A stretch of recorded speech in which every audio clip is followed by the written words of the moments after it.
Hello, मैं Sarika Mishra exam conquers channel पर UP police के लिए जीएस की टेस्ट सीरीज लेकर उपस्थित हूँ।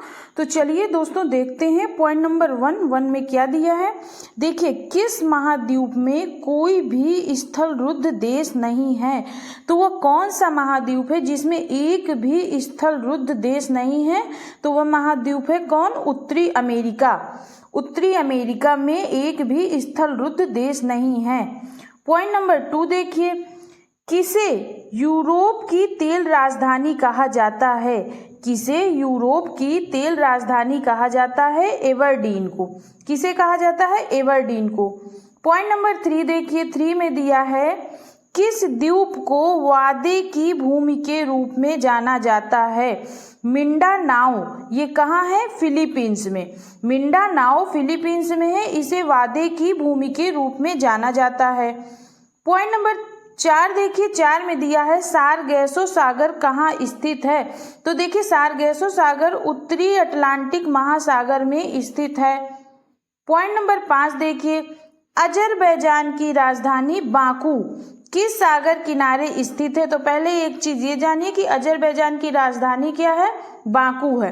अब ये किस सागर किनारे स्थित है? कैस्पियन सागर के किनारे स्थित है।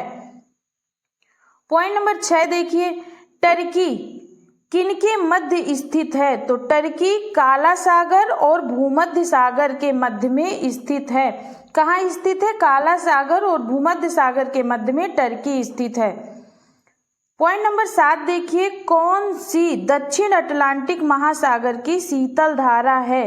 तो देखिए, बेंगुला धारा ये शीतल धारा है और ये कहाँ की है? दक्षिण अटलांटिक महासागर की ठंडी धारा या शीतल धारा है बेंगुला धारा। पॉइंट नंबर 8 देखिए, उच्चतम लवणता पाई जाती है। तो देखिए, उच्चतम लवणता वान झील तुर्कीये में पाई जाती है। वान झील कहाँ है? तुर्कीये में। इसकी लवणता कितनी होती है? 330% इसकी लवणता होती है वान झील की। पॉइंट नंबर 9 देखिए, विश्व का सबसे गहरा समुद्री गर्त कौन है। तो देखिए, मेरियाना गर्त या इसी को चैलेंजर गर्त भी कहते हैं, ये विश्व का सबसे गहरा समुद्री गर्त है। पॉइंट नंबर 10 देखिए, 10 में दिया है, भारतीय संविधान में समता का अधिकार 5 अनुच्छेदों द्वारा प्रदान किया गया है। तो वो 5 अनुच्छेद कौन से हैं? 14 से 18। अब ये 14 से 18 अनुच्छेदों का डिटेल जान लेते हैं। देखिए, अनुच्छेद 14 में क्या है? कानून के समक्ष समानता। अनुच्छेद 15 में है, धर्म, मूलवंश, जाति, लिंग या जन्म के आधार पर भेदभाव का निषेध है। अनुच्छेद 15 में क्या है? धर्म, मूलवंश, जाति, लिंग या जन्म स्थान के आधार पर भेदभाव का निषेध है। अनुच्छेद 16 में सार्वजनिक रोजगार के मामलों में अवसर की समानता है। सार्वजनिक रोजगार के मामलों में अवसर की समानता है अनुच्छेद 16 में। अस्पृश्यता का अंत है अनुच्छेद 17 में।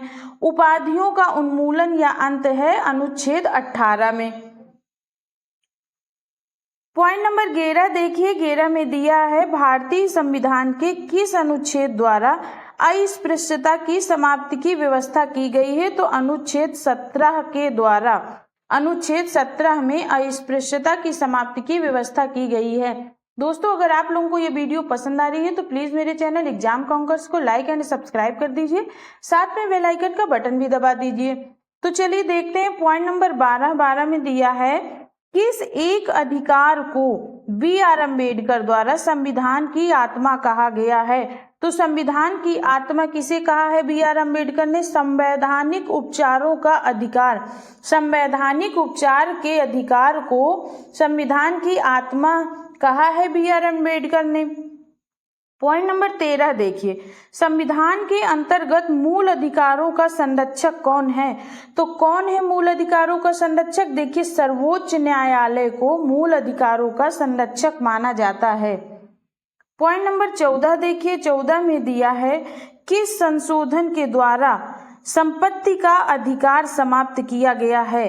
देखिए, किस संशोधन के द्वारा संपत्ति का अधिकार समाप्त किया गया है।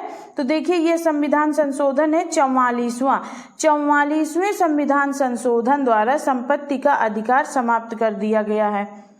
पॉइंट नंबर 15 देखिए, समान कार्य के लिए समान वेतन भारत के संविधान में सुनिश्चित किया गया है। तो किसमें सुनिश्चित किया गया है? राज्य के नीति निर्देशक सिद्धांतों का अंग। देखिए अब जान लेते हैं इसके बारे में। देखिए राज्य के नीति निर्देशक तत्व भाग 4 अनुच्छेद 36 से 51 में दिया है और यह आयरलैंड के संविधान से लिया गया है। नीति निर्देशक तत्वों को आयरलैंड के संविधान से लिया गया है। इसी के अंतर्गत समान कार्य के लिए समान वेतन अनुच्छेद 39D में दिया है। पॉइंट नंबर 16 देखिए, भारत के नागरिकों के मूल कर्तव्यों का विवरण संविधान के किस भाग में दिया गया है? भाग 4 का में। भाग 4 में मूल कर्तव्यों का विवरण है। पॉइंट नंबर 17 देखिए, किसने भारत के राष्ट्रपति का पद ग्रहण करने के पूर्व उपराष्ट्रपति के पद पर कार्य नहीं किया था?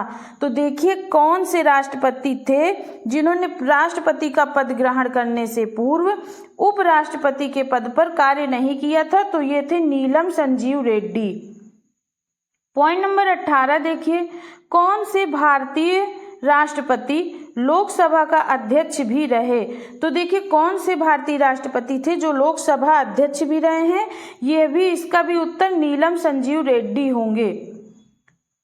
पॉइंट नंबर 19 देखिए, कौन सा प्रस्ताव भारत में मंत्रिपरिषद रख सकती है? तो मंत्रिपरिषद कौन सा प्रस्ताव रख सकती है? विश्वास प्रस्ताव को मंत्रिपरिषद रखता है। पॉइंट नंबर 20 देखिए, भारत के प्रथम विधि अधिकारी के रूप में कौन जाना जाता है? तो देखिए भारत का महान्यायवादी भारत के प्रथम विधि अधिकारी के रूप में जाने जाते हैं और ये अनुच्छेद 76 में इसका वर्णन है। पॉइंट नंबर 21 देखिए, किस भारतीय नेता ने खिलाफत आंदोलन का समर्थन नहीं किया था? तो किस भारतीय नेता ने खिलाफत आंदोलन का समर्थन नहीं किया था? मदन मोहन मालवीय ने। पॉइंट नंबर 22 देखिए, महात्मा गांधी द्वारा चलाया गया प्रथम जन आंदोलन था? तो कौन सा जन आंदोलन था? असहयोग आंदोलन। अब असहयोग आंदोलन की शुरुआत कब हुई थी? 1 अगस्त 1920 में हुई थी। देखिए असहयोग आंदोलन की शुरुआत 1 अगस्त 1920 में हुई थी। इसी दिन तिलक की मृत्यु भी हो गई थी 1 अगस्त 1920 को।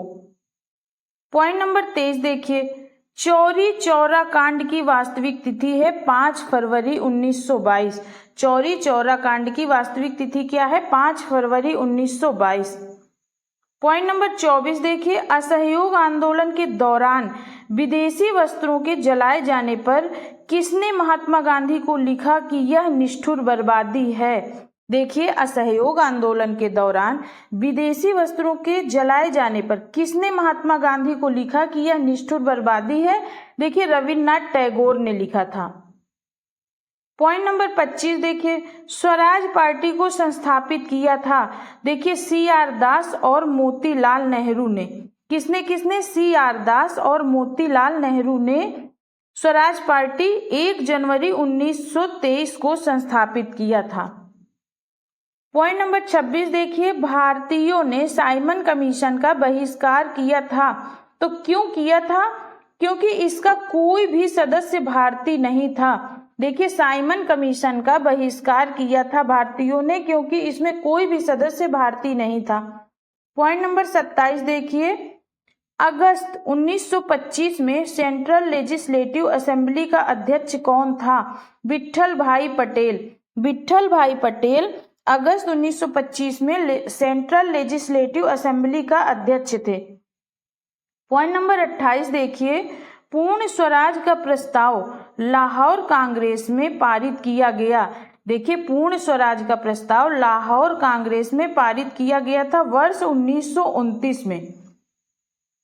पॉइंट नंबर 29 देख लेते हैं, किस एक ने भारतीय राष्ट्रीय कांग्रेस के उस अधिवेशन की अध्यक्षता की थी जिसमें पूर्ण स्वराज का प्रस्ताव पारित हुआ था? तो देखिए किसने किया था? जवाहरलाल नेहरू ने। जवाहरलाल नेहरू ने भारतीय राष्ट्रीय कांग्रेस के उस अधिवेशन की अध्यक्षता की थी जिसमें पूर्ण स्वराज का प्रस्ताव पारित हुआ था। पॉइंट नंबर 30 देखिए, गांधी जी ने दांडी यात्रा प्रारंभ की थी कहाँ से? साबरमती से। कब प्रारंभ की थी? 12 मार्च 1930 को गांधी जी ने दांडी यात्रा साबरमती आश्रम से प्रारंभ की थी। दोस्तों, अगर आप लोगों को इन प्रश्नों की PDF लेनी है तो वो हमारे टेलीग्राम चैनल पर उपलब्ध है। टेलीग्राम चैनल का लिंक हमने डिस्क्रिप्शन बॉक्स में दे दिया है। साथ में चैनल को लाइक एंड सब्सक्राइब कर दीजिए और बेल आइकन का बटन भी दबा दीजिए। धन्यवाद।